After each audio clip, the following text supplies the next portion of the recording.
गुजरात की सड़कों पर 13 साल बाद ये मनाजिर नजर आ रहे हैं। सैकड़ों गाड़ियां, बसें और दुकानें नजरे आतिश की गई हैं और तशद्दुद में कम से कम 9 लोग हलाक हो चुके हैं।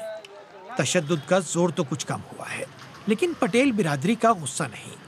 अचानक पुलिस से आई और उन्होंने आके सभी गाड़ियों के कांच तोड़ने लगा और इतनी गंदी गालियां ओपन बोलते थे, हमसे सुनाई नहीं दे रही थी। इतनी गंदी गाली बोल रहे, पुलिस ही भक्षक बन गई हमारी। प्रेजेंट के अंदर तो इतनी बुरी स्थिति है लॉ एंड ऑर्डर की, ये कोई लॉ भी नहीं है और ऑर्डर भी नहीं। ऑर्डर अगर है तो किसका ऑर्डर है? ये लोग सरकारी मुलाजमतों और तालीमी इदारों में रिजर्वेशन चाहते हैं और इनकी क़यादत 21 साल के हार्दिक पटेल कर रहे हैं। जहां पर इन राजनीतिक पार्टियों की वजह से हम टूटे हुए थे।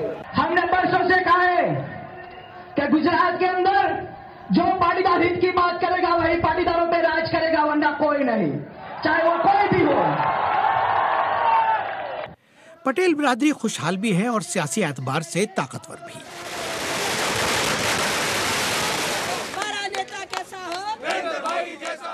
नरेंद्र मोदी के लिए पटेलों की ये तहरीक एक सख्त चैलेंज के तौर पर सामने आई है।